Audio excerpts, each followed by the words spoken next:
Hello, everyone, and welcome to another episode of Justin the Food Entrepreneur Show. I'm Justin Bizzarro. I'm your host. That's Bizzarro. For anyone who's out there, you can find us on Instagram at Justin the Food Entrepreneurs or on Facebook at Justin the Food Entrepreneurs as well. And you can find me personally at Justin Bizzarro.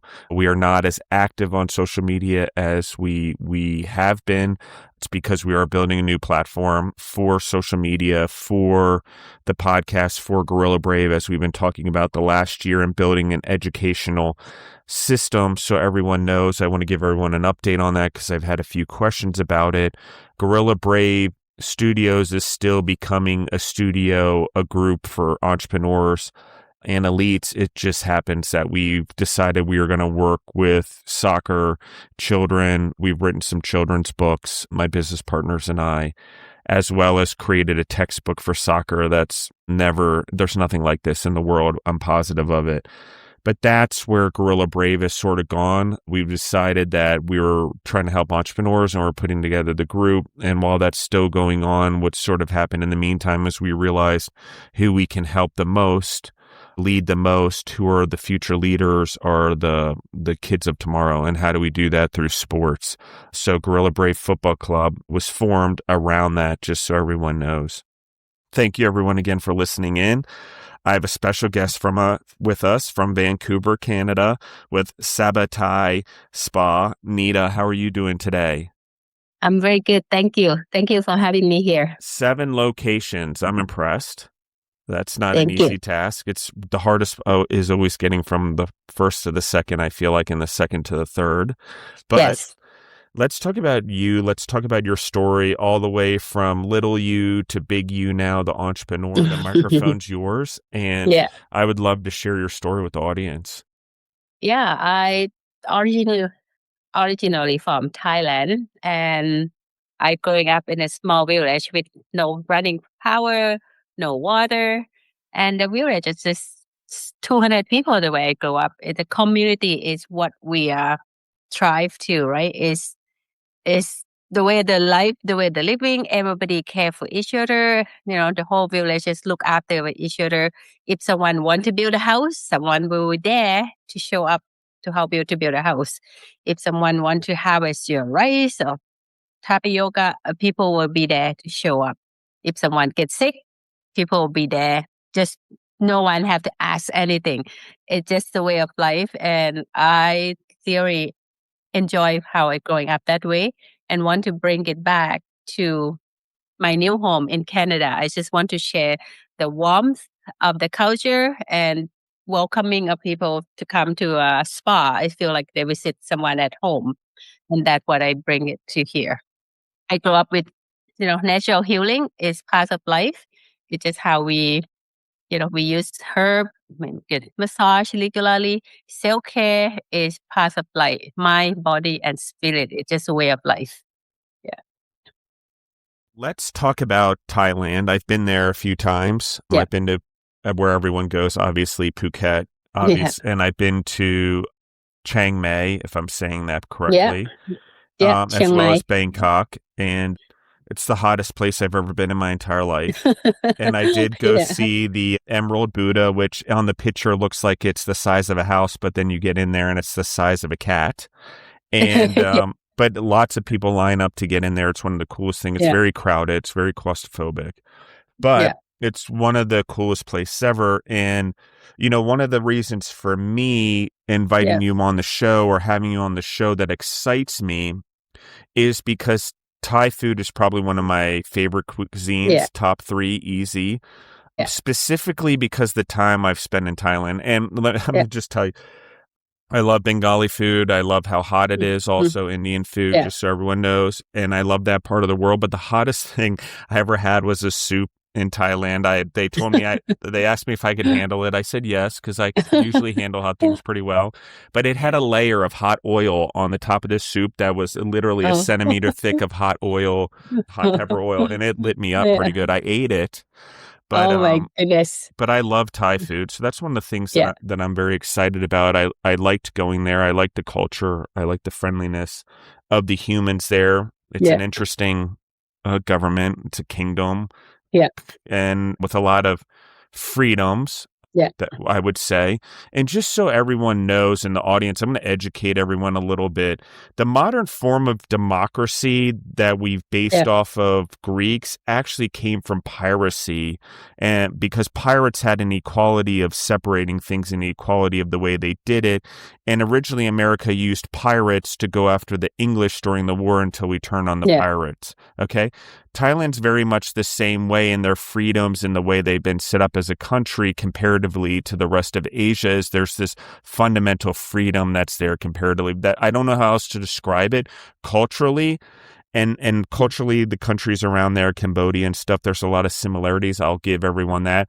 But there's a very specific freedom that I feel in the humans internally, especially in Thailand. So I just wanted to say that I've traveled the world. I've spent a lot of time in a lot of Yeah. countries, but Thailand has a warm place in my heart for some reason. Always, always. And I love the food.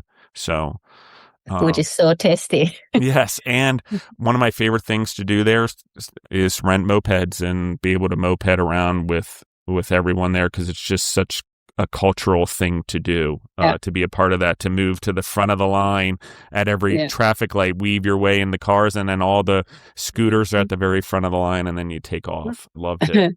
Yeah. But let's talk more about you, your adventure, your entrepreneurism. Why start a business? What came over you to be like, okay, I'm going to start this spa. I'm going to start this concept. Why? What didn't have you always wanted to do it? Was it something you wanted to do as a kid? Let's talk about that because there's a catalyst here. Yes, when I come here, like, go talk about Thailand, we are famous of good food, good hospitality, and good massage, right? And those three things are main thing on Thailand. And then we see the food everywhere already. But how about the spa, right? And if the spa or massage in Thailand, as you can see, if you're walking on one block or along the beach in Thailand, it's so many massage places, right? Even in gas station, in hospital, if you go in the gas station, I want to get some gas station. Oh, wait a second, I'll go take a break and get another, you know, hour massage before I drive again. Or even in hospital, if you get sick, while you have surgery, if you surgery somewhere, you can get hand massage, foot massage, or still get a massage because Yeah, we lots of believe, blood flow. Yeah, go ahead. in Thailand, we believe what I grow up, what we believe is health, it should be number one, right? You have to take care for your health, mind, body, and spirit, and good food, of course. And yeah, if we take care of our body, our mind, and the spirit, and that is the natural way of preventative of future sickness, right? We don't want to go to see a doctor until we have to.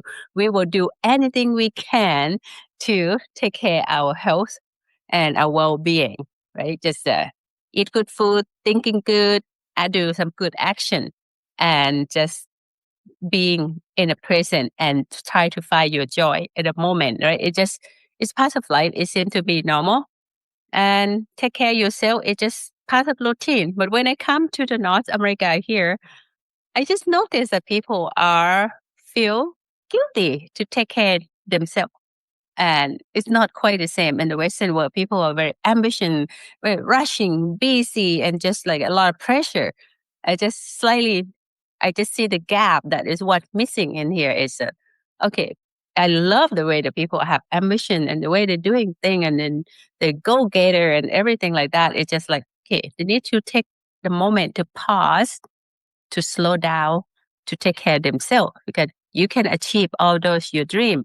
And then the regular routine and what we have in Thailand, we just go shopping mall, we go drive, like I said, you drive the car and get in gas station. We take the moment to take care of ourselves and just go and get a massage. And in here too, if you take your time to do weekly massage, you probably become more productivity. You will think more clearly. You'll become more kinder to yourself, and then you will be more kinder to the people around you. And then to create a better world, that's what I believe. That's why I start my business in Canada, just to create a space that people can come in that feel the warmth or the 5 cent taken care of with the high hospitality of Thailand and the the space that they can reconnect to themselves, and then a place that they can come regularly and to implement into their passive routine, which I just want to help people to feel better, live better, become a better version of themselves, and have longevity. And that's where I see the opportunity to introduction the Thai spa in Vancouver, Canada before 20 years ago now. Wow. So you've been doing this a while. It's taken a lot of dedication, consistency, I'm sure, ups and downs. Yeah. Let's talk about how you picked the first location 20 years ago. I mean, let's talk a little bit about 20 years ago in American culture, Canadian culture. Thai food was Thailand and Thai food was just becoming popular, I would say. It was just what we know now, or even Japanese food, what we know now isn't the same as what it was 20 years ago. It's taken a lot of, and I'm going to say this because it's very important that we understand this. Why groups that come into Canada in this case, or the United States or other countries, do well in food or build a food market? Why do some succeed and some don't? Okay. And I'm going to emphasize this for everyone. Yeah. There are cultures that come into the United States or Canada or in other countries that have a sense of community and wholeness and family first. Okay. And I'm going to explain it this way to everyone. A lot of American culture or groups that come to America and seek the American dream, okay, in the American dream sense that we've been sold, they are exactly what we talked about. This is the person that's rushing every day. They have a fear of missing out in life, so they do everything. However, the reality is they're truly missing out on life because they never stop long enough to smell the roses. Okay, that's the American dream, just so everyone's aware that it's been sold to us. It is a factory working scenario where we work ourselves to death. And then in the end, and I will tell you guys, because I was in the long-term food business, food business for 24 years and hospital food, that in the end, most people regret that they never stopped to enjoy the ride. 100%. And the death because of it, I'm just going to tell everyone that they suffer a lot in the end because there's so much regret, and regret leads to a lot of illness, disease, spiritual maladies that rot the soul. Just so everyone's aware. And that's usually why harshness happens in death. There's a malady there of some sort spiritually. Okay. Or something we did that we regret that haunts us.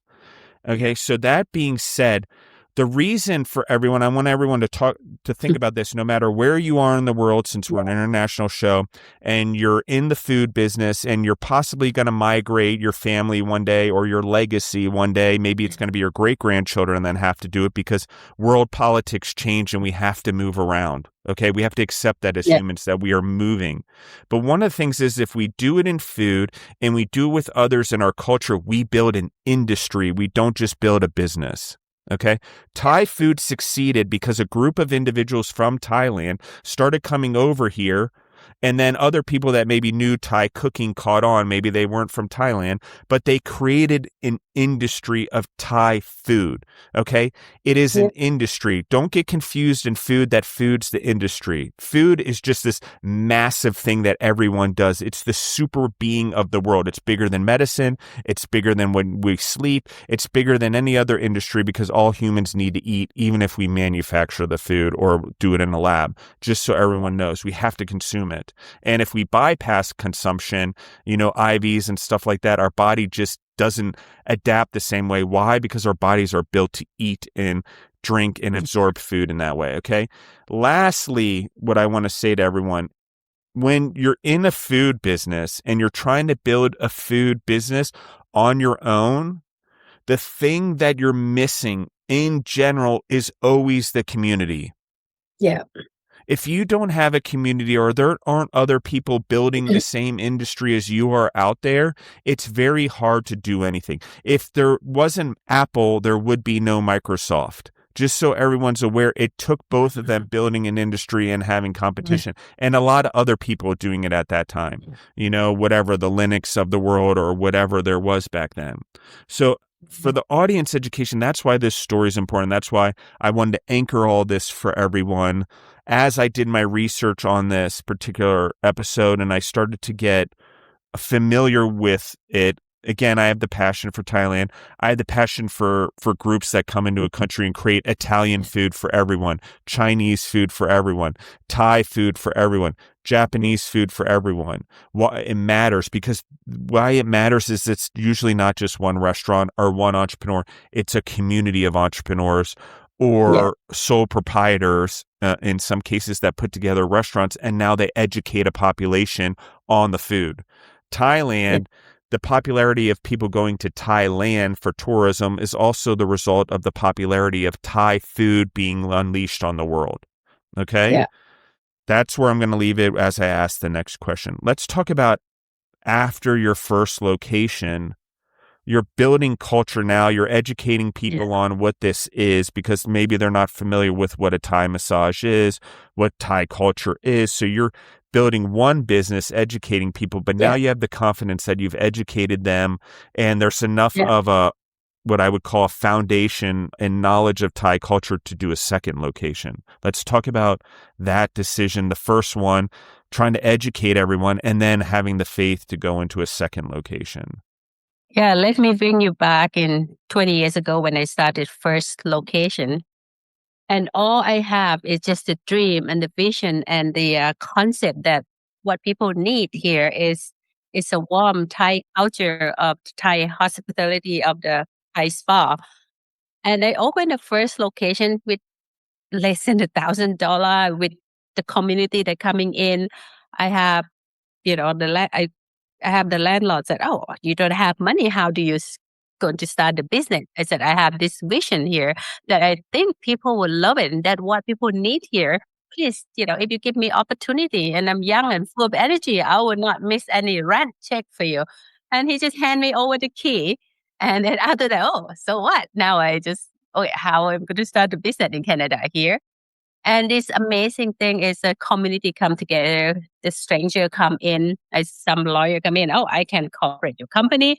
And another person, I said, I want the wall to look like a Thai teak wood. And he said, okay, I know how, and I have friends who know how. I just give us 10 massage each, and then I just everything just been exchanged. That person, I know how to do website, and everything happened for a reason. Anyway, spa is open. As soon we open the door, it just people just stop by. What are you offering here? Wow. They just like, that's what we need here. And then everybody, okay, I want to support you. I want to tell everyone, I want this what we need in our community here. And we get so many people come in, the phone ring nonstop, media come in, the newspaper come in, and we just get so busy and so packed so quickly. And then people say, oh, thank you so much for offering or bringing this unique spa here that is what we need. We need in my community, some people come from different neighborhood. I would like to have your spa in my community. And then just people just like, oh, that's what we need here. I need more over here. I need more over here. And now like, okay, now it's just, okay, I need to open second location. And that's when I get into a second location because request from the customer. And then same thing, people say, "Oh, I live over there. I want to have Sabai Thai Spa in my neighborhood over there." And now we start to open more location, and then we expand to 7 corporate location. And after during we expanding, we do a lot of course, for me, it's all about the journey because where I grew up in Thailand, we know a last chapter of everybody, right? We know a last chapter is everybody going to be gone. The only thing we have in our culture is the life that we have before a last chapter. How can we live a life with a joyful in our journey? And that is, for me, it's all about the journey that we can create it. After that, I create, the whole thing in the spa is all about the journey. The first step to come in, I want people to feel transport to Thailand without getting on airplane. All your 5 senses taken care of, the sound, the sight, the smell, the taste, the touch, right? And that's what we create the whole journey for people. After I duplicate so many locations and then I have the system nailed down and then people asking, oh, I would like to open your concept. People start to asking me, and now I said, okay, I can offer people this, and this is a good opportunity. This is what I do. I just like, okay, it is my journey here. What can I do to help people to live better, to feel better? Is to create more opportunity for others, and that's I think it's last year we launched franchising model for people to take opportunity this to their neighborhood now. And we just have a first location opening in last month and our So first franchise 7 location. corporate, 1 franchise location, Yes. right? Yeah. Yes. Wow. And I just want everyone to understand in the audience 20 years, it takes a long time to build a business, and it takes a long time to build a consistent business that does revenue. But in the end, you end up spending 24 years of your life, 20 years of your life working for Yeah. someone else. So just think about the effort if you choose not to be an entrepreneur, you choose not to pursue your dreams.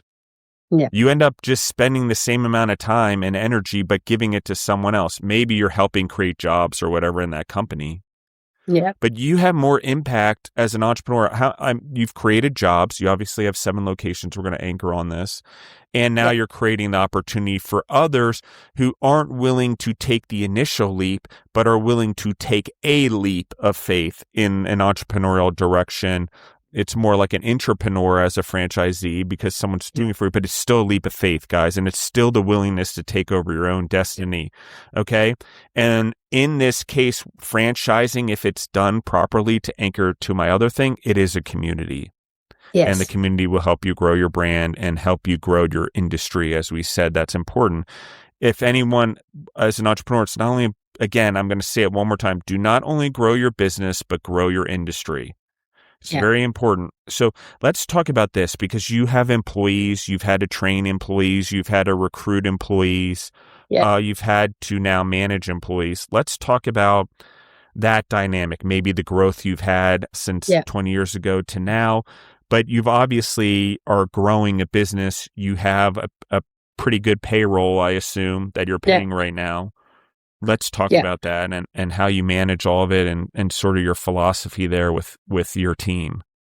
Yeah, starting business is just literally when I started first business, I don't know anything about business, right? And you just keep trying. For me, that time, all I think is just how can I create this customer journey, the experience for the customer and experience for the staff and who working. I want people to feel belonging and feel like a family at workplace. I just create the protocol, like, okay, how we work together. And then for the customer, I create a whole journey for the customer as well. And then when they saw that, it's just such wonderful to see the customer say thank you, to offering what they have, and then this is what they need, and they feel so good that they can, can experience that and see the smile of the staff and they laugh together. It just when you create that space for people, it's very meaningful to me, and I think to be as entrepreneur as well, to be able to create that space. Actually, I did that. Okay, and now it's okay. I can duplicate this, and then when you duplicate it, it's a goal and just job creation for people, and people have purpose. Our purpose in our company is to help people live better, to be better version of themselves. Right? Find your balance, find your survive, and that's our purpose. And I think what we offer is just that's the best product that we can do to help people to live better. And then we are happy to do that. And all my team and everyone is just like, okay, we're not giving up on people's health. We're going to tell people to come back legally to take care of themselves, because if they take care of themselves weekly, legally, like you said, right? When you're getting older, you actually preventative of so many future sickness, the hip pain, the joint, the shoulder, and the whole body. Actually, your circulation move better, and you can become healthier, feel better along the journey, and plus when you're getting older as well. To create a business on your own, you have to be expert on everything, right? From beginning, the marketing, the HR, the bookkeeping, the accounting. It's just overwhelming when I started it. We try and error so many times. Go 2 steps forward, 5 steps backward, like a sideway and things like that. You're just learning. And then what did I learn from that? Done for so many years as the one location, 2 location at the entrepreneur, the world crisis, the finance crisis in 2008, the economic up and down turn, and just how you stay relevant, how you stay update, how you can keep your business through all the difficult time. And what I'm learning is when you running you're in your own independent business, you pretty much on your own. You have to go to your growing pain. But if you are in a community, like, in food business or franchising or another spa, you have the group of people that have the knowledge that, like me or you, that you're in the food business, you have over 25 years to share. I have in the spa, I have many years to share, that if I can help other people that don't have to go to the pain that I have to go through it, skip many years, that they can achieve the success sooner than what I were before.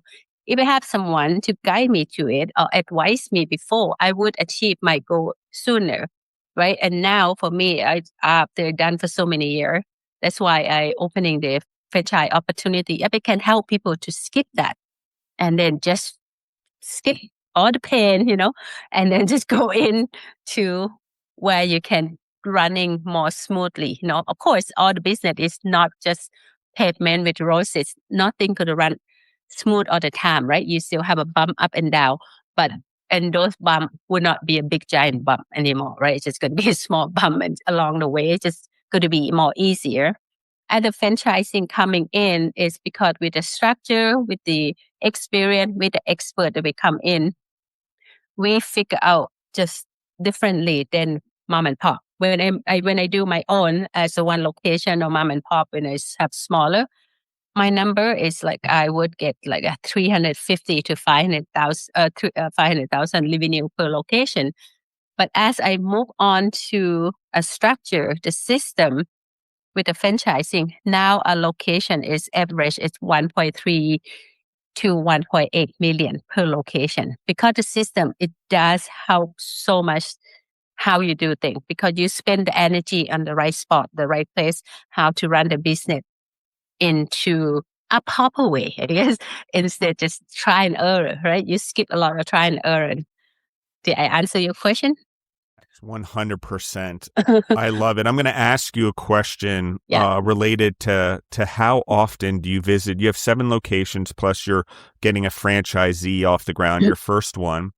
Yeah. How much time or how many times do you visit each of your locations per week, per month? I don't know what the number is, but Yeah. let's talk about it a lot, because I get this a lot from people as they're expanding their restaurants or their businesses or the locations, the frequency of visiting to quote unquote inspect what you expect of your business and your managers, etc.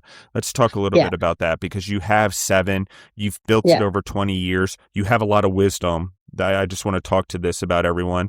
And the reason I anchor this is because at the end of the day, I would go to war with someone who's been in business for 20 years versus someone who made $1 billion off of after 3 years of business, because the person that's 20 years in business and built it from brick by brick has the resources and the ability to know every part of their business. And no matter what they do in life, they can apply that knowledge to that skill, whether it's running a charity, whether it's the PTA at their school, or whatever it's called, the parent-teacher association, and whatever, it can be applied everywhere. So when I mean war, I don't mean literally war, although I do mean literally war, but I also mean the war of life or the obstacles of life. I use a different terminology. Everyone says it's a little aggressive, but for me, life is about battling the things that I need to morally and ethically in my business and around my business, so I can stay in proper and stay doing things right for the humans that I affect through the businesses, or my employees affect through the businesses, or the employees themselves. But how do we do that? We have to spend time with them. We have to influence them. They need to see the leader, us, and it becomes harder and harder the bigger our business grows. And I'm going to let you answer the question, but let's talk about that, the frequency of the business, the consistency by which you've had to grow it and be available and be present in order to do so. Yeah. Let me bring you back to the first location, because it's a community base. I grew up in a small town. I'm a people person. And like I said, we so involved in the community, and I love the freedom. Like, I like to go to Thailand every year before, right? I want to stay as soon the winter comes, January 1st coming in, I fly to Thailand and coming back sometime in March or April. I like to go every year. in the first year when I opened the business, like, okay, I still want to continue my, traveling to Thailand. And I've just hand over the key to my people right away. This one is just beginning. It's just just want to have freedom. And then I trust other people, trust my team that they will, do a good job. I hand them over the key. I go to Thailand for 3 months. And the first year I'm opening my business, actually first a few months that I just opened it. And when I come back and when I return is what I learned actually, wow, the business still here, still making money and people are here and people working. And that what I learned is to trust your team. You have to, as a business owner, your job is to empowering people who work for you to help them shine. And then after that, I start to working on the business. I left my team to be in the store. And what I did myself is I just walk around to the neighborhood. I walk every single street. I knock every business, knock people door, introduce myself. Here's my business. And we are here. What we're offering. We love the local people. We love local support. And then we show up every community, the soccer team and hockey team, the swim club, the local school. We sponsor the silent auction. We be there. We give them gift basket. We help them at the local community as well. We very local engagement because I love the community because that's how we go up. And then more people know about your brand and actually they want to support the local business. We have so many people, they choose to come to us because we support the local, soccer team, local, or the parent know the local school, like, okay, we're offering, so many support from our business as well. And then what I learned is just to work on business. I actually start to have people working at the front end people, front of the house. I just got front of the house and the back of the house. Front of the house, the management team that will do some hiring and do training. And then the back of the house is service provider that help the people to go through the journey, like a guided their journey experience. And that's how I start to open more location. And then when I open more location, and if I'm in the store so much, and then I start to want to make so many change, I said, okay, I do too much micromanage. Okay, I need to step out more. And I end up to step out even more unless the management or the front of the house team to take care of the hiring and training and all the managing people. And then after I step out, okay, actually just no place for me to go in so much anymore because I just want to interrupting. I still going in, do the training and things like that from beginning when I let's have location, more and more location that I opening in. I pretty much just show up on the grand opening day, a few days for soft opening, and then I just go in and watch half the day here and there for the training. In the last a few location we opening, I literally just show up for the opening. And then the next time I went in, I just have a group of my friends that we go in to get a massage together. And then after that, it's just going in and get some massage and meet some of my staff. And the rest of the team is just a management, the manager of the location who really taking care of the location. And that way I oversee all the location. I have the general manager who oversee all the location. And after that, I actually have less job to do with operation. It actually become pretty easy for me. I have a lot of time in my hand. And then after that, okay, this system is working without me being in the store. And that's when I start working on franchising model. I spent 2.5 years working on the franchising, deep dive in the franchising world, understand the industry, research the food, the service, the home care, and we study all the benchmark and just to really understand what franchise does to offer. And then if I'm going in to offer franchising, how can I do the best? And then our brand is not like McDonald's brand. Okay, I'm a new brand that coming into the franchise world.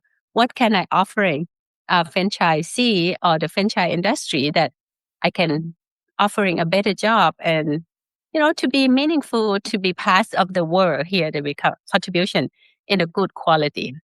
And that's why it took me 2.5 years before we even offering the franchising. And then when we're coming in, we're ready to providing a good quality support and service and branding support for our franchisee. And now we're very confident that what we're offering is very good offering. That's, how to get start up, how they get going, the support. We support everything, even like HR support, like accounting support, the marketing support, and all the training and operation support, like everything that the business. So let's talk about a little bit about what it's like now being the manager, the owner versus just being the operations person. I have to imagine that in your first few locations, the first, second, third, that you were still heavily involved in the operations like we discussed earlier, but now your perspectives may be a little bit different. Maybe you're doing the training so the operations can run, but your day-to-day life is not actually in the facilities working in operations. Is that correct? So let's talk a little bit about that. Your role now as a manager, what I'll call a CEO of your business versus just trying to build it as the operator. Yeah, it's very different right away. I have not worked in the business for a long time. Actually, after opening the full corporate location, I just work on the business, right? Each location, I set up the manager in each location. Each manager have the assistant manager, and then after we have full location, I start to implementing the general manager. Then general manager overall to look everything, and then I step back even further. If I step back further, I have more time to look on the business and think, how can I improve? How can I develop my business to work like a detailed stuff that people don't see it, just the operation smoothly, how I improve on the marketing, how can I improve on the system. Usually I just working on the business development side, just any new project stuff to improve the customer experience, improving the staff journey. It's just a little detail like that working on, and very different role for sure. One of the things that I think is important in our discussion is you grew a business that, like we talked about 20 years ago, maybe 25 years ago, Thai food, Thai massages were just becoming known really in American mainstream. I'll call it. It existed. Obviously, we talked about the tourism that's resulted back to Thailand. But what I want to talk about specifically, and we started to talk about a little bit, is how do you get a group of Canadians, a group of Americans, pretty similar population in this case, to start venturing out into Thai massage? Because we're talking about marketing and advertising and all of those things. So you had to go out and market and advertise. We talked a little bit about being involved in your community, the sports, the schools, the stuff like that. That's one way of marketing. But on the other side of marketing advertising is reinforcing something. It's generally the purpose, meaning I've already seen it. I'm already familiar with it. Now I just need to be reinforced that I'm comfortable with it, that I want it, that I need, or that it gives me the push that I need to have the bravery, in this case, to try a Thai massage, for going that direction. So let's talk a little bit about marketing, advertising, education, all the ways that you do it in your business, particularly because now you're growing to multiple locations. You have your first franchise. So now marketing and advertising has become that much more important. So let's talk about that. Marketing is the key in any business. That what I discover, because if you don't have the marketing, it's people don't know you. Even though when I start with one location, we get very good response with the customer, with the media, with all the newspaper and things like that. But when you grow on more location, we even have to put in more effort on the marketing. What we done different when we go bigger, you start to correct data, right? We have marketing team, data start correcting, which one respond more to different type of marketing. Right now, you have digital marketing, you have pay-per-click marketing, you have YouTube, you have influencer. It's just so many different marketing. Is challenging to navigate through the marketing, how to get people into your door. because like you said, people have to hear about your business at least 17 times before they making a decision to come in and try it, right? And review, I think, is very important. We really, ask the customer if they like the service, please give us a review, and that help people to make a decision to come in on the first try, right? If anyone had never tried Thai food before or Thai massage before, they just like, oh, maybe later. But if you really have people review that, wow, I tried this, it's very good. Recommend you to try, and that way help people to get the first step into the door easily. After they get the first step in, and after that, they will come back again and again. The same with Thai food, right? They just keep repeating.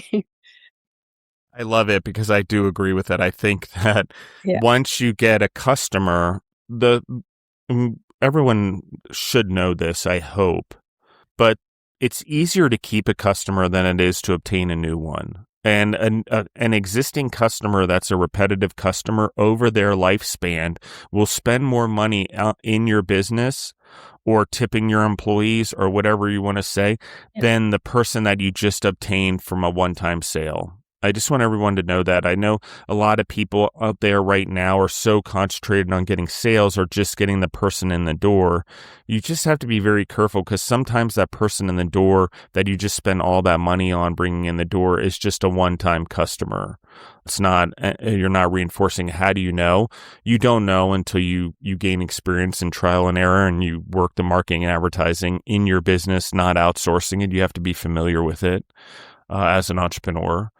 For the audience. But I think the most important thing that we miss is it's spending the money on the right customers or the customers that have already been there, that have already done a review. Sometimes the money's better off on the repetition versus on the acquisition. Just so everyone knows, I'm not saying you shouldn't always be acquiring customers, but the way customers are acquired in that model, if you do it correctly in food and beverage and service and the industry hospitality that we're talking about, the word of mouth becomes the initial marketer. And when you advertise into marketing, it's just the reinforcer. So I just want everyone to think about that. If you have a few great customers, you market to them, even though you're already your customers, pushing them back in, you make them great customers, then their word of mouth attracts other customers in the door that you just need to spend your marketing and advertising on maintaining because someone else got them in the door for you. Or the loyal customers, you convince them to bring friends. Yeah. Go ahead. Yeah. Customer retention are very important.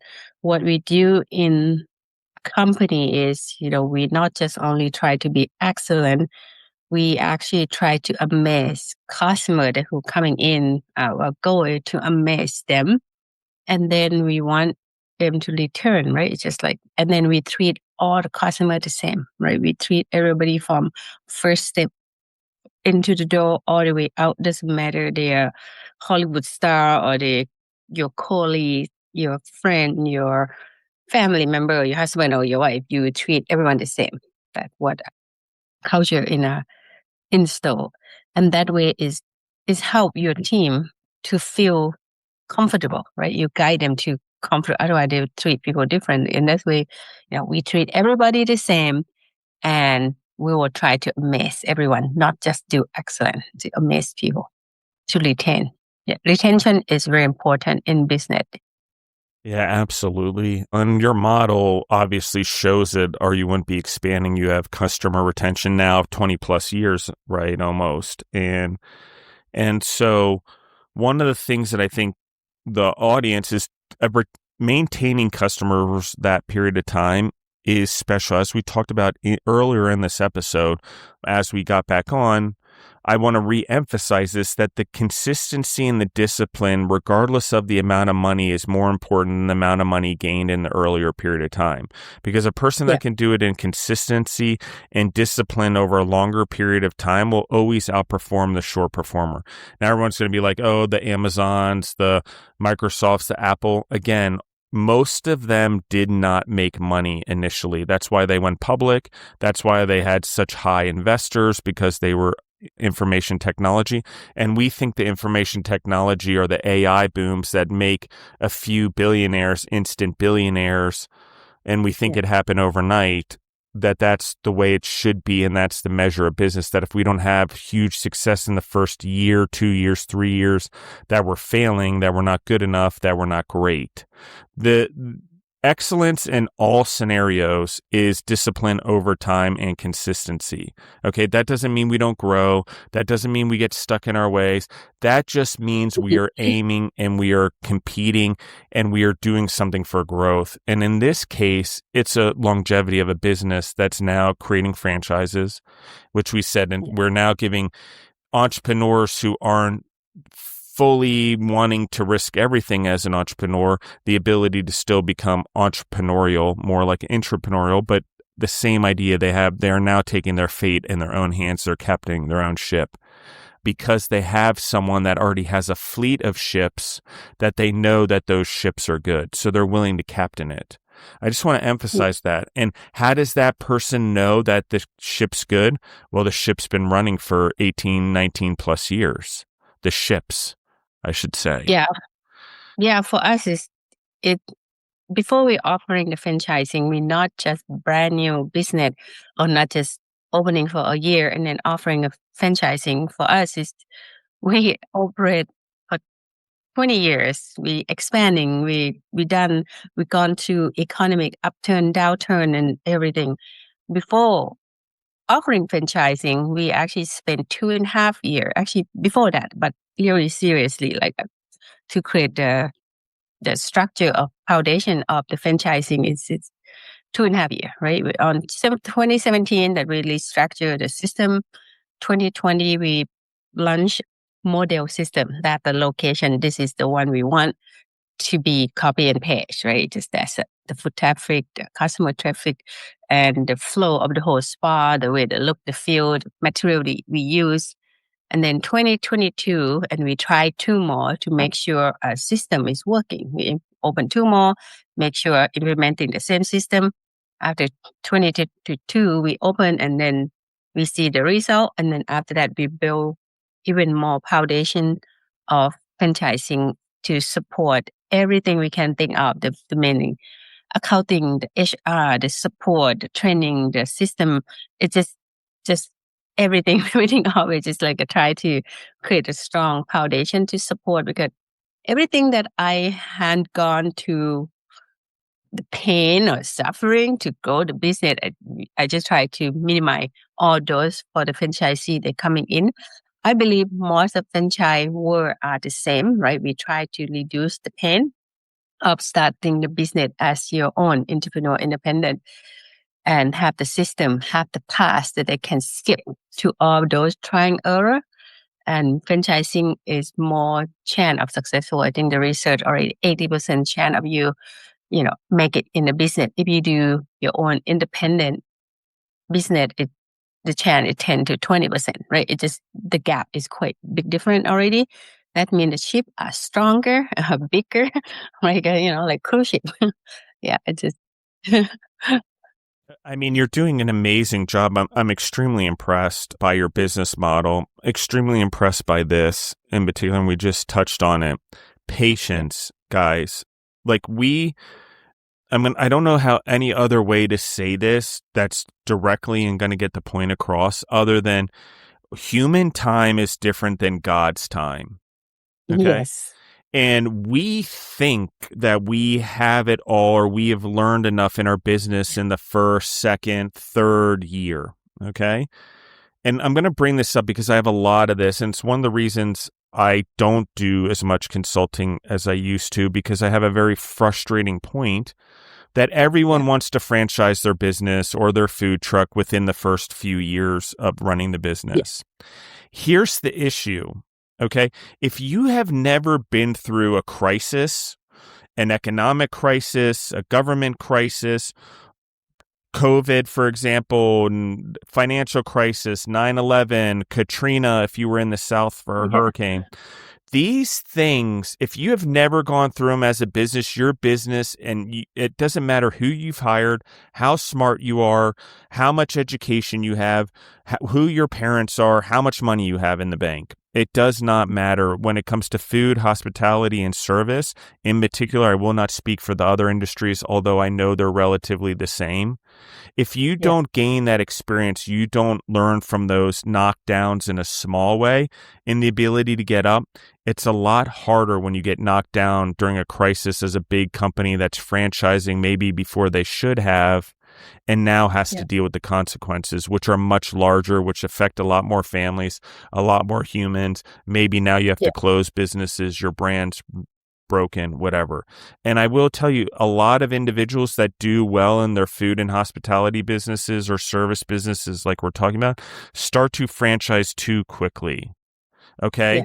And you're not riding out the bump of, oh, I'm new, so I'm a new thing that everyone's trying, and all my friends and family are helping me, so it's new to them. But once that fades, there's a lull in your business. Period. Yeah. It's about 3 to 5 years, and that is a lot. Now, if you deal with a financial or government crisis or election crisis or whatever we deal with economically, right now it's inflation on a pretty high scale in food. Yeah. What does that mean in the business in the long run? How do I adjust it in my business? Because if I have franchisee, they're relying on me to adjust it properly for them also, because now it's their money at play. And most of the time, guys, I will say businesses fail not because it's a bad business model, because they think they're bigger than they are before they are. Okay, that means Yeah. my head grew faster than my body. In the case Yeah. of the human, in the case of the business, your ego, your confidence grew faster than the operations were actually training, the employees keeping up, the business having enough time to give everyone the amount of experience, including us as the owners. Yeah. But it's very important because so many times we do franchise deals, we lose money, we get involved with franchise lawyers and dealers and distributors and contractors and you name it under the sun, marketers, and it doesn't pan out because you as the owner, we have to do all the work still. We still have to provide the information. We still have to provide the SOPs or the procedures, the recipes, the whatever. And why we're getting in a world where we don't use SOPs anymore and we have lacked our procedures, I don't know. But I will tell you, when we have procedures, when we hold employees accountable, when we hold them to those procedures, we do better. And when they do that, and we've done that over a longer period of time, our businesses become better. In this case, we know that the model that we're talking about is successful. It's replicable. It's able to be replicated. I don't even know if that's a word.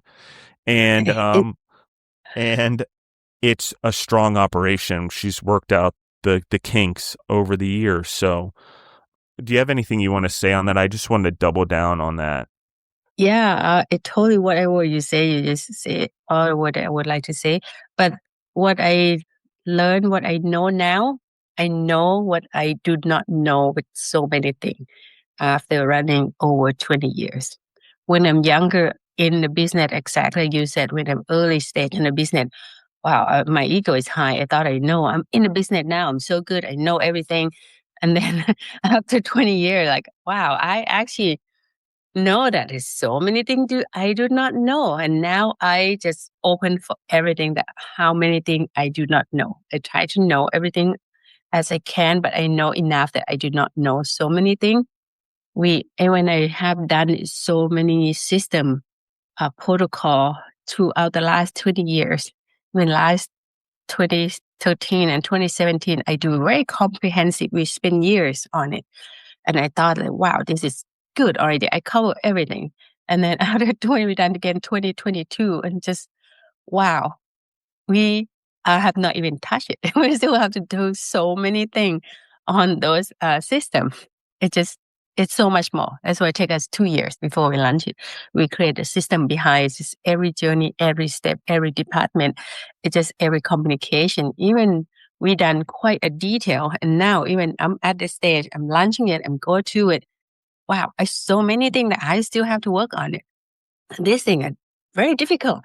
Actually, not that easy to do.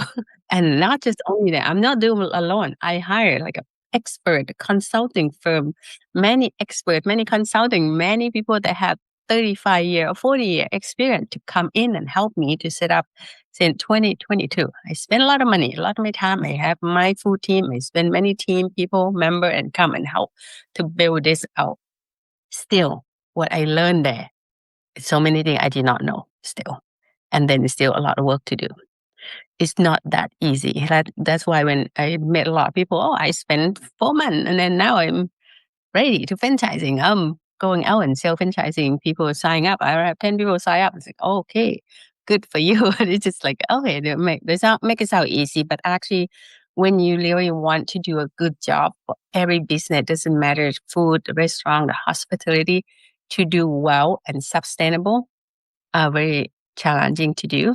And that is not that easy. But if you able to get through that and then create a strong system and then the discipline and then follow the rule, the policy, the regulation and things like that, you will come out stronger and better in the long run. You may get start slower, but in the long run, you will be there and stay. That's what I believe. I agree with you. And I think that, what we'll see, there's a lot of stories, the owners make deals, they sell their franchise businesses in the long run. And I understand all of it. Some people take the cash out and I get the work. But one of the things I will say from an owner standpoint, just so everyone's aware, when someone builds a sustainable legacy business, the difference. And when we go around today and we look at businesses and we go in and some that have been maybe sold for $1 billion, but you actually walk into the business, maybe the food's good. But if you look at everything and they're cutting corners, maybe their menu boards are just cheap plastic, not digital or whatever, while it looks good on the outside and the business has done well, in general, that business grew so fast, it didn't take care of the cracks. And I'm going to refer to the cracks because the cracks are little things that you didn't do or you didn't learn your lessons on that eventually will crumble a business in the long run or at least hinder your growth. Boston Market's a perfect example to anyone who remembers Boston Market. Great company, but they never fixed the minor mistakes that they had from day one, and it caused them cash flow problems in the end. Still to this day, I don't even know if they're around anymore. But the reason I'm saying that is because I'm going to give an example to everyone. It's a harsh example, but I'm doing it for the extreme purpose to build this point in business. Watching entrepreneurs go into franchise too quickly is like watching lieutenants come out of college during Vietnam and they were shot in the head within minutes of landing on the ground in Vietnam. The snipers would just take out the officers. Boom. Yeah. What's the average life of an officer in Vietnam? I think it was like 2 to 3 minutes. Okay. Yeah. And that's the reason this is, let me explain this to you guys because I'm going to give it directly. The difference between a soldier who's been to war and a soldier that's just been to college and then goes to war is that exact thing. No matter how many times that person or how many people were shot in the head, the person that's been to Vietnam, that knows, that's a sergeant that's maybe rose his way up as a non-commissioned officer, an NCO, he knows not to wear his helmet. He knows not to wear his thing. Yet every person still came into Vietnam like they were going to be different. I'm going to be different. I'm not going to get shot. I can wear my lieutenant things. I'm not going to get shot in the head. I'm going to be okay. I'm in a safe zone. But nope. And here's why. That's the same stupidity and ignorance. We think we have an education. We think we have an understanding. And then we put our ego there and the result is not good. Maybe it's our death as a business. Maybe we're having to learn a lesson we really could have learned in a different way and maybe not so harshly. But the thing is you're putting a scope and a bullet sign on your head. Yeah. Because you are not having the patience because you want it now. You want the business success now. You want the money now. You want the employees now. You want the Instagram fame now. Yeah. But it's not going to happen. And the reality is the Instagram fame, people are going to watch you rise and they're going to be right there watching you fall. Because in the end, those who watch you in the short run rise are waiting for you to fall because inevitably it does happen. I'm not saying it happens all the time, but it will if you push yourself and your business too fast. And here's my last point for everyone. If you are building a muscle to lift 200 pounds, you are not going to pick 200 pounds off the ground first day. You're not going to do it. It's going to take years.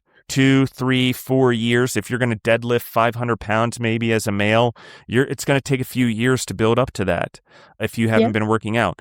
That's what we're talking about here. You're having to build something and you're having to do it in routine and chaos. So you're having to learn your business, you're having to operate your business, and then you're trying to grow your business. That triangle is important, but until you get the operations under control, like we just talked about was the first thing, then you can start managing. And then once you get the management of your business under control, or you take on one or two and manage multiple facilities over a few years, then you're ready to grow your business beyond 2, 3, 4 locations. And then after years, I would say at least 7 to 11 is when you even start thinking about franchising, with not getting franchising off the ground until you're 15, 16, 17 years in. And why is that important? Why do I say that? Look at Five Guys.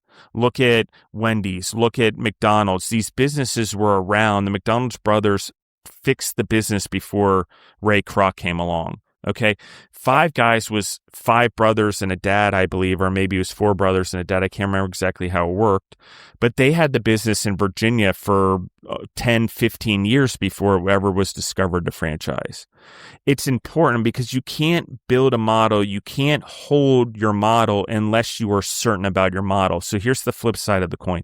If I don't have confidence in my model and it's ego-based, my franchisees, my marketers, my advertisers are going to push me around, and I'm going to lose my brand because my brand, I built it. I know what it is. I babied it. I grew it. I know it better than anyone. It doesn't mean I need to know it better than anyone forever.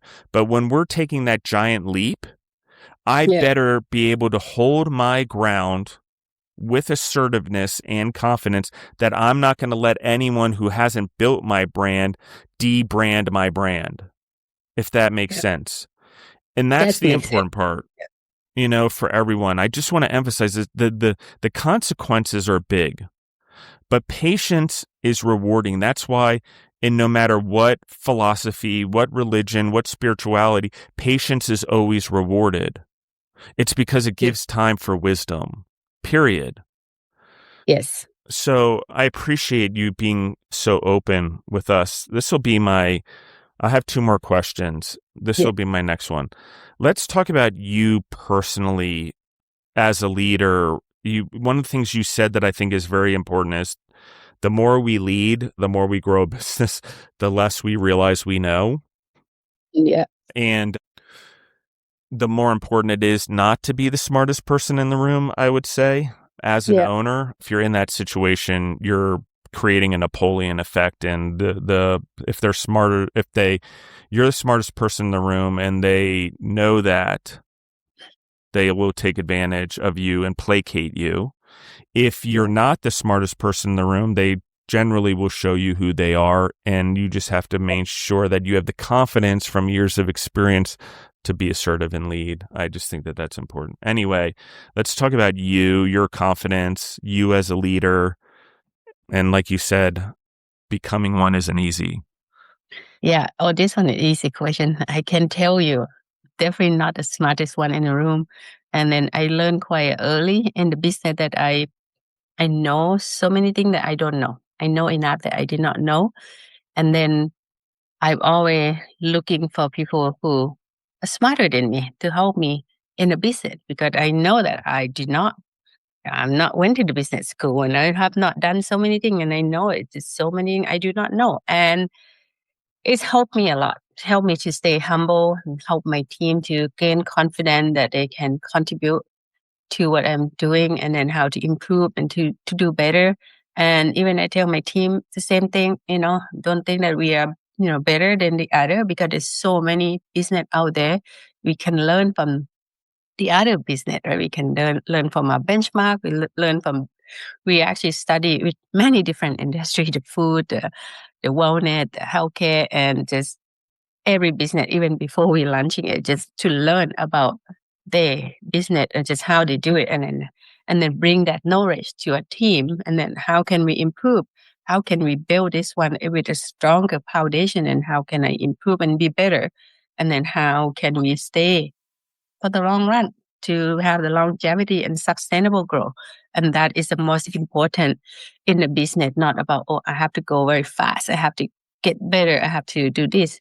And then we not go after money either. A lot of people, okay, I know many franchise owner, franchisor or too. Some people, okay, I'm just going to get in. I'm going to sell a lot. I'm going to get out. I'm going to make so much money and things like that. People thinking about money a lot. I think is to find the end goal, right? Like at the end of the goal that people want to do. I do not agree. I said, in a life, people have to have a journey. What you do, I think people have to have the purpose. And then that purpose, you have to, and then your passion, your purpose, and then you have to create that passion and purpose turn into the persistent, right? And discipline. And that will able to reach where you want to be. If you just try to skip the whole thing, it just doesn't, I think it doesn't exist. May exist some with people, but it's going to be a rough road to get to it. A lot of people fail because of that. I think it's just, you have to believe, believe in what you're doing. And then you have to be very, very strong and stay firm. I guess it's stay firm into your purpose and then get that purpose nailed down and master it. And after you master it, and now you look into each section, how can you be master of all your dream and your belief in that area? And then a lot of people missing. They're missing the soul of the business. Yeah. And one of the things as leaders that we miss, one, our leadership is contagious. Okay. So whoever we're leading, they're going to mimic us. It's the nature of the world, particularly in the United States, where we specifically train in our school systems individuals to go into a corporate environment and be responsive and get graded and have homework and have tasks. If anyone doesn't realize this, I will tell you this. Okay, all the entrepreneurs on here, I'm going to tell you a straight fact, okay? I've been a worker bee for other people now that I've sold my businesses because I have this idea in my head from going to seminary that I can better the business world from a moral and ethics standpoint, okay? And when I wish for that, what do? I go into hotels, and now the moral and ethical issue hits me over the head that I'm dealing with right now that I can't talk about. But this is what happens when we search for it, we get it, okay? So I want everyone to be clear. It's not that you're not getting what you want when you are aggressive and you're going for it quickly. The problem is your foundation, your business isn't strong enough yet to handle what's coming to you. It's not that it doesn't come to everyone, or we all don't have the opportunity, or we all can't create it. The question is can our foundation handle it? And because we now have the capacity doesn't mean that our business has the capacity. We still have to give the capacity to our business. And I will tell you, after 24 years in business, one of the biggest mistakes I made was I didn't realize my businesses or our businesses at Food Service Partners did not have the capacity in the individuals to grow at the rate we were growing during COVID, being in hospital food.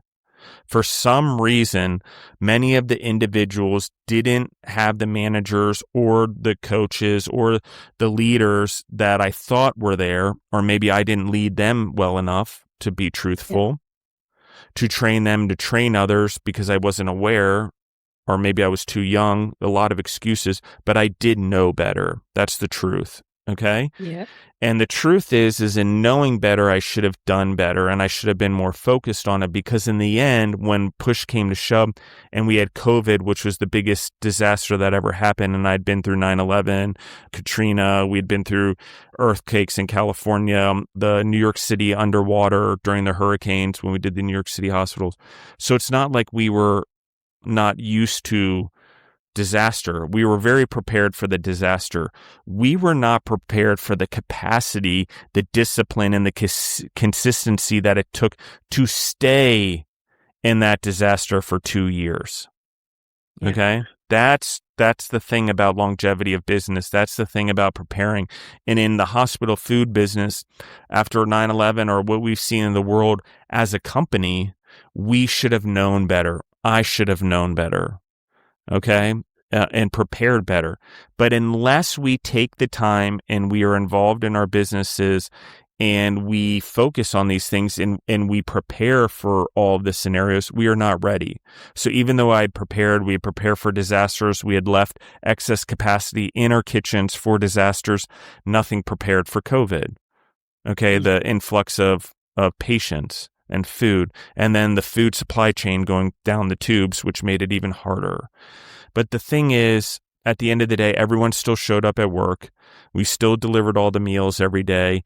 We just had trouble with the longevity and keeping our pace in the long run because it was so much and every human took on so much. And at the time, we couldn't hire people to come into the hospitals. People were afraid of COVID. Yeah. So for everyone, what my point is you don't know, but in knowing now, even though I prepared and we took our time growing over years and doing it properly at Food Service Partners, and we still made mistakes. Yeah. The long thing is you have to prepare your people with mental, physical, spiritual, and emotional toughness if they're going to be in your business for a while and they're going to run it, because they have to also be there for you to keep the business stable. And you cannot build loyalty, you cannot build discipline, and you cannot build consistency in your team members or employees unless it's over the long run. Okay? Yeah. We're not talking boot camp here where everyone sleeps together in the same bunk for 6 months, okay? And they train together. That time period to create that cohesiveness when you're working only maybe even part-time 20 to 40 hours a week as an employee, 16 to 40 hours, let's say, a week, it takes a lot longer to build that cohesiveness. And in the business environment, you're not under the same intense strains that going to boot camp in the military would be. So your disasters or your issues that bond a team happen more sporadically and often not on purpose. So in training. So that's the point, guys. There's a lot of factors here that lead your business to be a stronger business. I'm going to anchor this and then I'm going to ask a question because I've done a lot of talking today. I apologize, everyone. I know everyone talks about Dave's Hot Chicken and the $1 billion they got. Okay. But I want to emphasize a few things for everyone. We're talking about one guy who brought along 2 of his friends, one guy who had an obsession with making Nashville hot style chicken. Okay. He went to all the best in Nashville. He talked to family members. He talked to people. Even after he got started and they did their first ghost kitchen launch in a market or whatever it was, and the line went through the door, he had spent years on a recipe. And then when he brought his friends along, they put all the money they had into the business. There was no choice. And they did it because they wanted to do it together. What it is now, I don't know, but they did spend years building a business before Dave's Hot Chicken became what it was. Okay. And just for everyone's emphasis, just so I give feedback, along the way, they did still grow so fast, they cut a lot of corners that are going to cost them in the long run. Whoever bought their business, the franchisees that have it now, when you grow that fast, when you have that much money, it's great to have the money. It keeps the business going, nothing against it. But you will run into problems in the long run because you grew too fast and expanded too fast. It's just the nature of the beast. And if you want to look at it, there's a reason Burger King and Wendy's exist, because McDonald's made mistakes. They captured the opportunity, and where McDonald's left gaps and mistakes as they were growing, being the first one, Wendy's, Burger King, those 2 in particular caught wind or noticed the cracks in the foundation, and they exposed it and they took market share. So that's all I'm saying, guys. This will be my last question for you, but I'll let you, do you have anything you want to say on anything I just said first?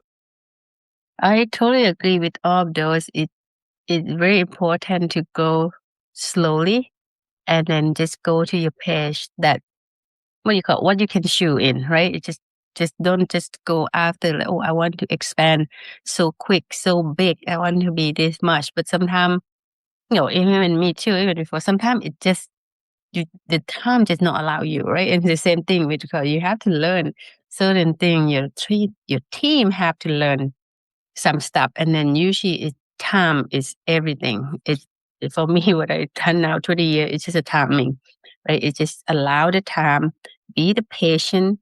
You will be there. right? As long as you maintain your persistence, and then you will get there.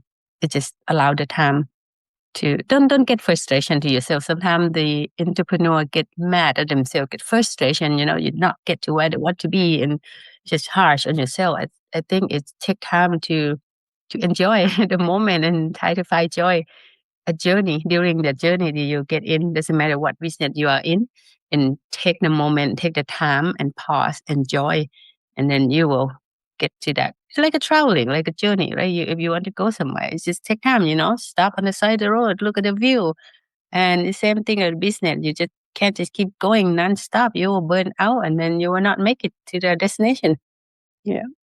I agree 100%. And this is perfect for the next question is what has been the hardest part of this for you? Growing this business, maybe life, where have been the challenges that have been the hardest for you? The hardest for me is to go directly to the time, right? Because many times as a entrepreneur at heart, I just want to grow the company. I want to achieve certain way, but sometimes the time would not allow me to because I not operation for this. I need to lead done this. I need to to take time to go, and then that is the patient is very difficult for me from before. And I just have to, okay, I need patience, I need time to build it. The same thing, I wanted to launch a franchising quite early, 2020, but I just could not. And then by the time I ready to launch it, end of 2024, it's to take me many years, right? And yeah, same thing with business, right? It's also, it, it's just not that easy to run a business, I guess that, but I mean, it's just so many moving parts. It's like a big machine that keeps spinning. And then if you want to make any change into certain area, it is not easy, right? You just, okay, if I take this one out, what's going to affect the other? If I am implementing this, what's going to affect anything that already moving? And that is challenging. And every time you want to take a turn or change the direction, it takes time to change the turn. It's same if you're driving a big giant ship or a boat. When you're turning, beginning, you just keep turning the wheel, but doesn't mean moving right away. It take time to move to direction where you want to go. I think is the time, patience, and then just find joy during the journey, and then just be patient and learn as much you can. You cannot stop learning. It it's just so much knowledge and so much people, business entrepreneur out there that people have gone to, like Justin or I or other people. We are happy to share, right? Any new entrepreneur who want to jump on, doesn't matter what in the business. We all wish everyone doing well. We always dare to give any advice that we can to help any entrepreneur out in the world that would like to achieve the goal. I have met so many people, many industry and many networking, and everybody are the same boat. Everyone happy to support any entrepreneur that come along the way. Yeah, I think one of the things, how you know another entrepreneur or true entrepreneur different from a sole proprietor, I just want to be careful. We throw around the word entrepreneur a lot. An Yeah, entrepreneur is different than a sole proprietor. I just want to emphasize this with everyone. A sole proprietor is someone who's in the business either to only have a single business or only in it for the money. Okay? That can look like an entrepreneur. I just want everyone to look yeah, on the outside. That might look on an entrepreneur, but on the inside of the human, what is the goal? Why are they doing it? If it's solely for the money, it's not an entrepreneur. I just want to emphasize that an entrepreneur's main goal in business is to make the world better or to solve a solution that makes the world better. Dyson vacuum cleaners is a great one, guys. That guy spent 3,000 projects over easily 7+ years trying to invent the perfect vacuum cleaner, which his yeah, technology now is fans and whatever else, other technologies. But yeah, I want to emphasize this with you guys because it's not the part of the reason we're talking about longevity is that little bit of trial and error that needs to take place, and we need to learn. We need to and we need to grow the ability of not giving up. yeah, Okay. That's part of the entrepreneur. Okay. That's why a sole proprietor is different. The money drives them. Okay. That is their motivator. That's okay. Okay.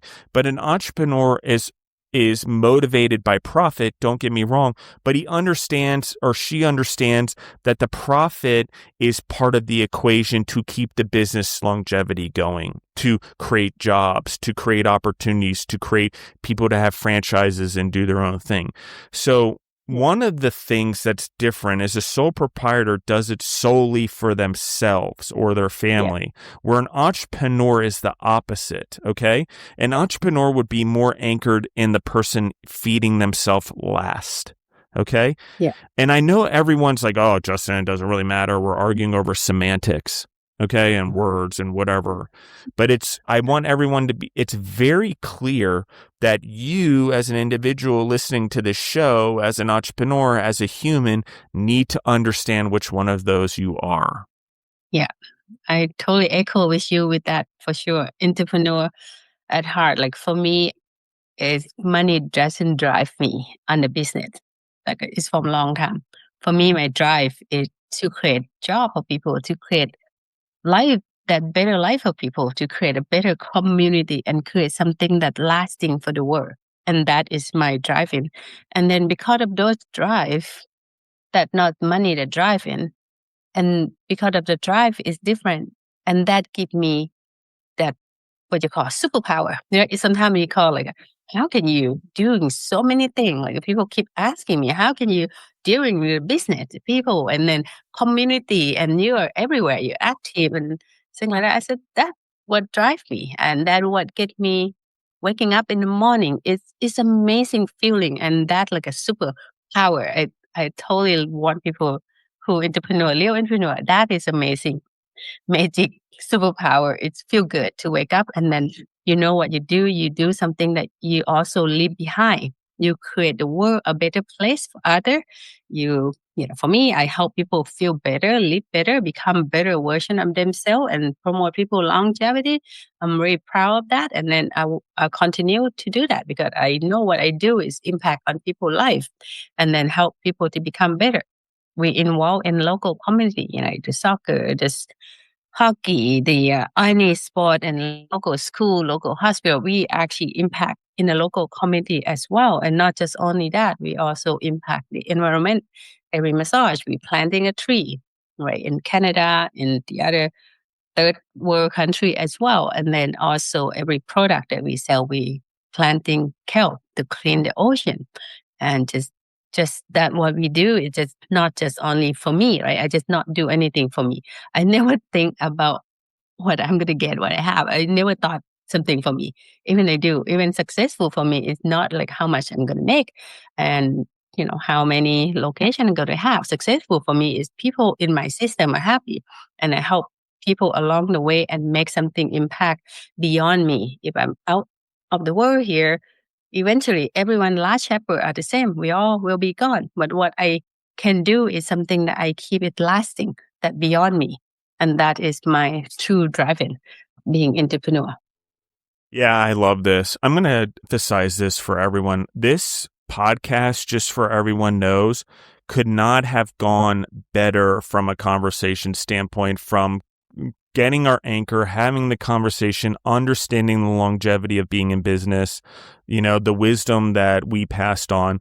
I also want to emphasize when we tried to get this thing off the ground last week, I had problems with a podcast going over. I couldn't get the cameras to work. We had a power outage. We had wind knocking out the signal all the time. There was a lot of issues, but in the end, both of us stuck through it. We had a lot of patience. Then we had phone issues. And so we are now on the second part of the recording over a week, even though you guys will hear it as one. But I want to emphasize this for everyone. The reason that this one became particularly important is a few things. And then I'm going to tail us off as I ask another last question, because I think it's important.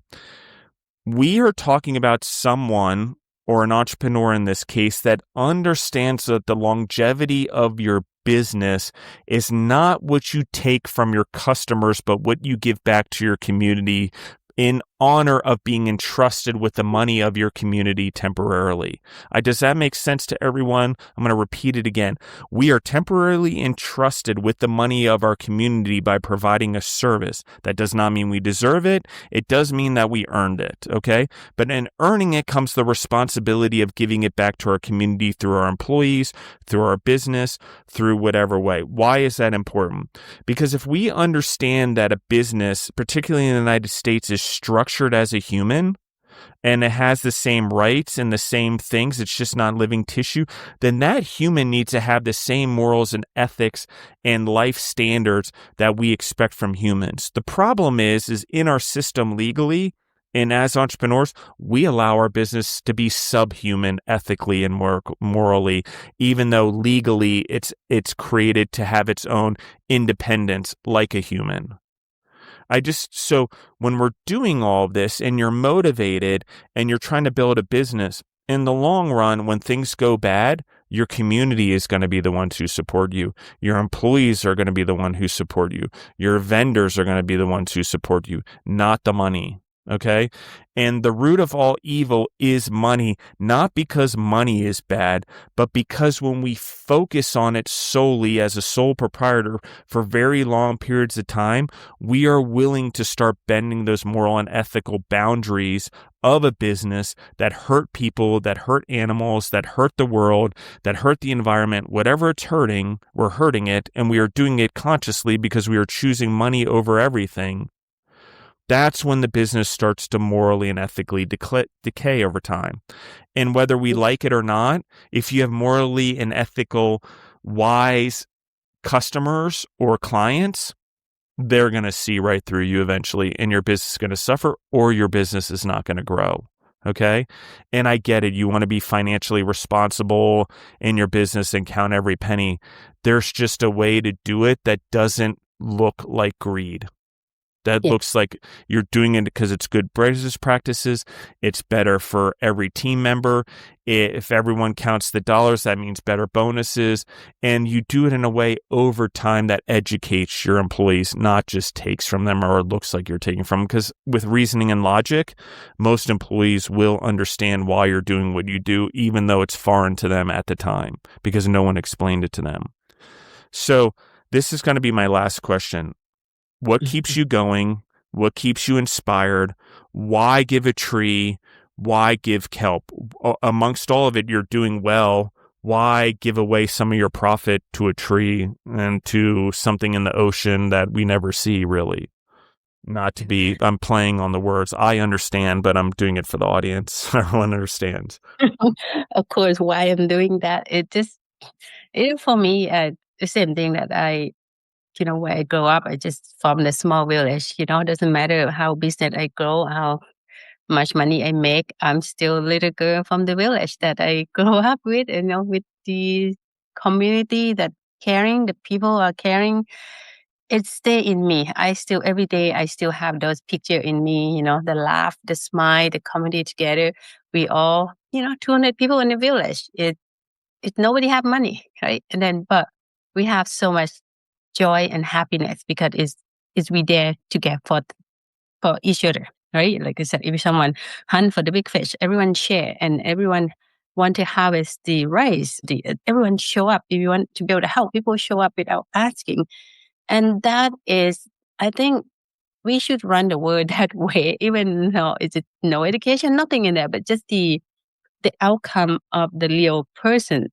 It's come with so much joy, right? If people working hard all day, the sun is hot, and then physically all day long, but the joy, the laugh, the song, the people singing, the plum that they're making up and back and forth, throw the mud at each other, and by the end of the day, working full day, 8 to 10 hours, they still laugh and then hang out together, make a bonfire.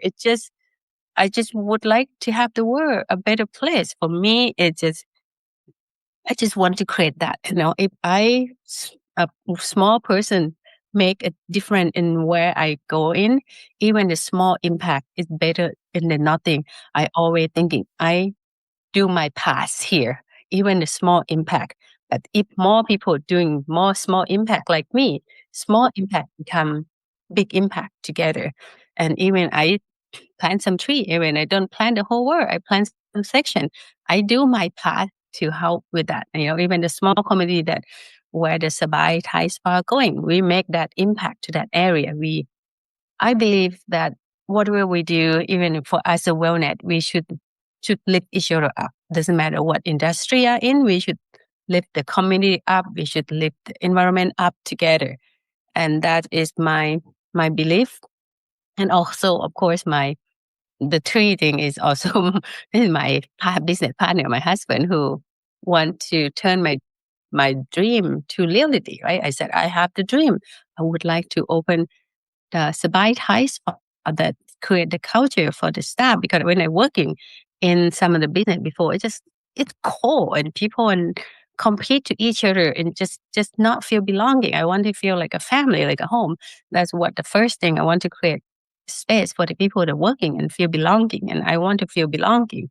And then I want a customer who come in, they feel like they visit you at home and feel warm, welcoming. And then I just believe that, that's what people need. And I believe this business will work because the intention is just to create a better place for people, right? To create a sanctuary for people that are coming in. And he believed in me. And then a landlord believed in me. And then community believed in me.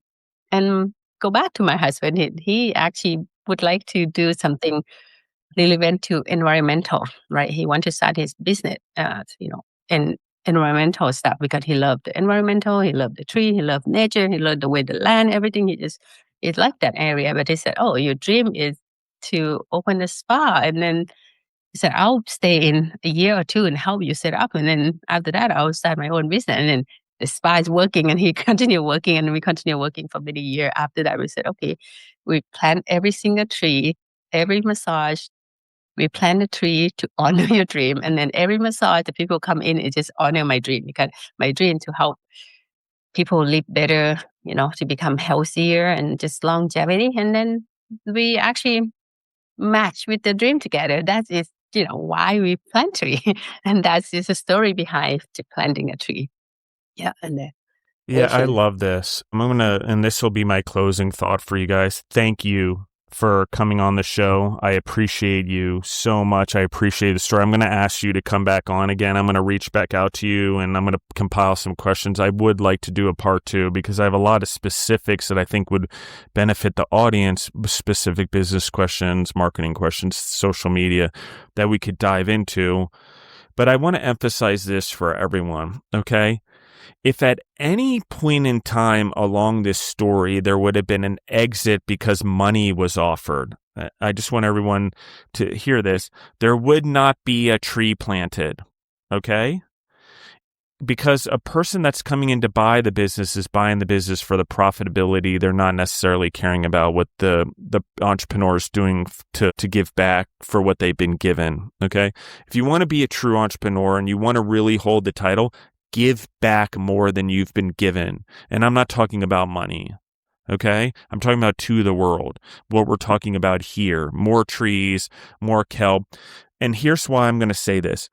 If you give up, you miss your purpose. And I know everyone wants to sell and take the money and give their family a legacy, and you can do a lot with a lot of money and make a lot of impact. I 100% agree. But in the spiritual world, money is not the goal. It's definitely there to help you. But if you follow your journey long enough, you will see that the things that have been planted, or in this case, pun intended, the seeds or the trees that are implanted inside of you over your journey are the very things that lead you to your purpose. Okay? So the purpose, obviously, is to be a businesswoman in this case and an entrepreneur. However, that purpose and that vehicle of the business led to the purpose of giving back to the world, okay? And I'm going to anchor this one more time for everyone. Peter, who Jesus decided to build his church on the rock, if you're Christian, was an entrepreneur. How else would the guy have at least 2 ships in the ancient day when there was not much of economy, when the closest thing to a franchise was a tax collector for the Roman government, for the empire? the person he turned to was an entrepreneur who traveled around catching and selling fish all over. Okay. That is important. Why? Because that entrepreneur didn't have success, or he wouldn't have still been searching and fishing as hard as he was. He wouldn't have been on the ships in the first place leading. Okay. So he was still going through the struggle to grow. Why is that important? Because at the end of the day, his entrepreneurial mission was to greatly help the world, in argument's sake, by spreading the word. Okay. In this case, what we're talking about is spreading the word of nature and giving back what we need. We cut down a lot of trees. We deforest a lot of land. We are ruining our oceans by not planting things that help clean them, like kelp. It does help clean the ocean floor. It does help clean the ocean water. It does help keep the animals safe and keep them from toxicity. Okay. Why is that important?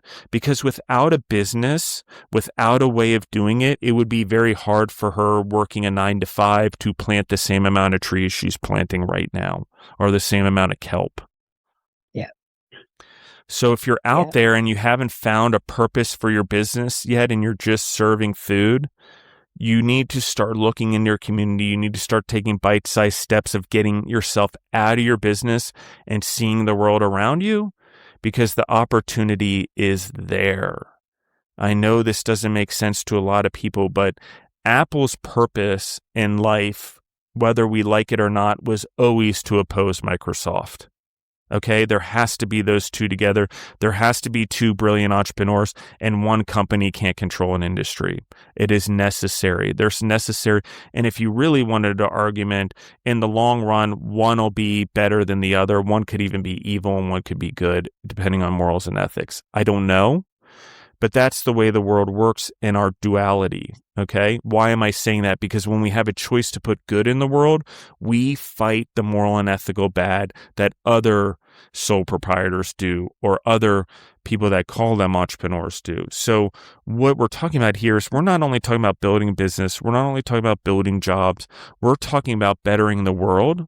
We're talking about leaving a legacy that goes far beyond the business and the employees itself, which is already a legacy, because how many kids are getting educated? How many kids are going through college by being part of the business? How many bills are being paid? How much food's on the table by the businesses that have been created here? Okay. The jobs created is a big win. But then we talk about how many trees and kelp, and we start compounding that. And I'm going to keep saying it, guys, until we all get it, that if you don't have a greater purpose in your business, and you're not willing to sail your ships around to different places to spread that goodness through your business. And what am I saying? We're talking about multiple locations. We're talking about now a franchisee that, if I'm going to draw a parallel, is an apostle who's now also going to spread the message, who's also going to help spread trees, who's also going to help do kelp. Okay. And I'm not talking about in the Christian sense. I'm talking about in the universal sense of the world that we all know. Okay. We all know that deep down inside, we are here to better our world. We have a choice, and we all know when we choose to do nothing. Okay. We are choosing to do nothing in our businesses and in our life. So I'm going to leave everyone with that. You have a choice, and I'm impressed by the trees. I'm impressed by the kelp. It's extremely important to me as someone who believes in the world and farming and the environment and being unified with our world and lowering our consumption of things and getting back to our connection with nature and the animals and the plants that we're surrounded by, and understand what we're eating and what we're living in. I really respect what you're doing. Do you have It's anything? amazing. Yeah, go Yeah. ahead. No, I just, I love it. I used to do a lot of meditation in in the forest too, and just the nature give us so much energy that we cannot get. Like if you get exhausted, you get tired from work or the work or whatever is spinning in your life in that way. You take the moment and walk in the forest and just be there and just sit beside a tree.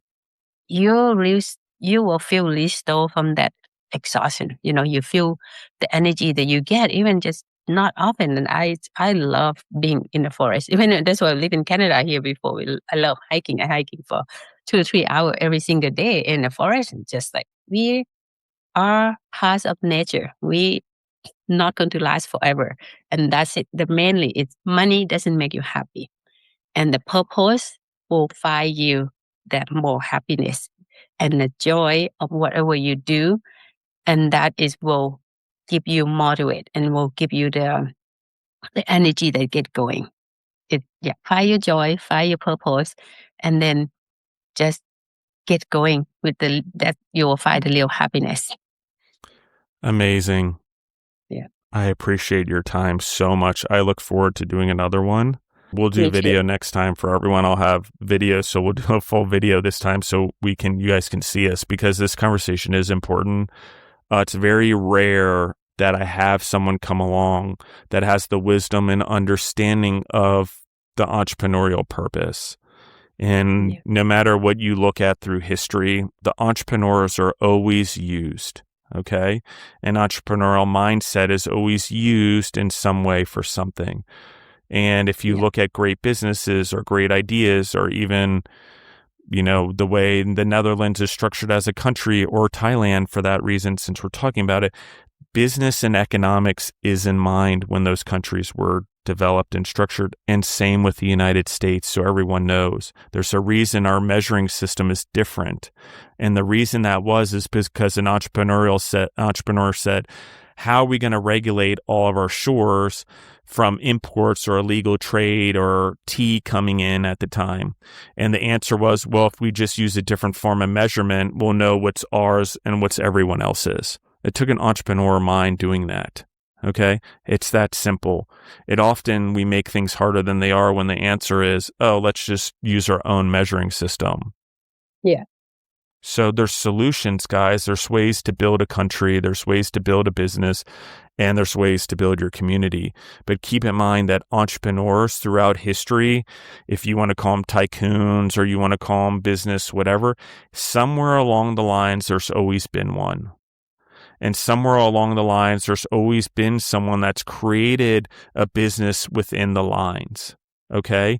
And even during the time of the Crusades, where people are running in and out of the Holy Trail to Jerusalem, there were businesses, there were cottages, there were inns, there were restaurants, there were relaxation places, there were brothels, there were whatever, you name it. There were banking systems run by, Catholic organizations or Christian organizations at that time, or whatever other organizations. If you go into Asia, the same thing, those spiritual organizations, there's whatever on the spice trail or on the textile trail, I want to say Silk Road.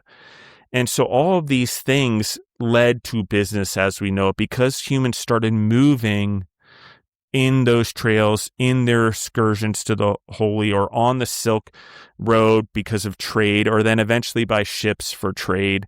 What it did was it allowed the entrepreneur in commerce to become a major player, not just a behind the scenes player in the world.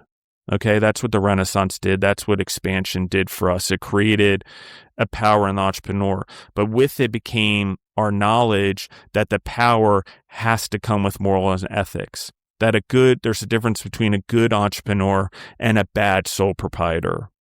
And that's what I'm going to leave everyone with. I love you guys. I appreciate you guys. Thank you guys for your time, and we're out.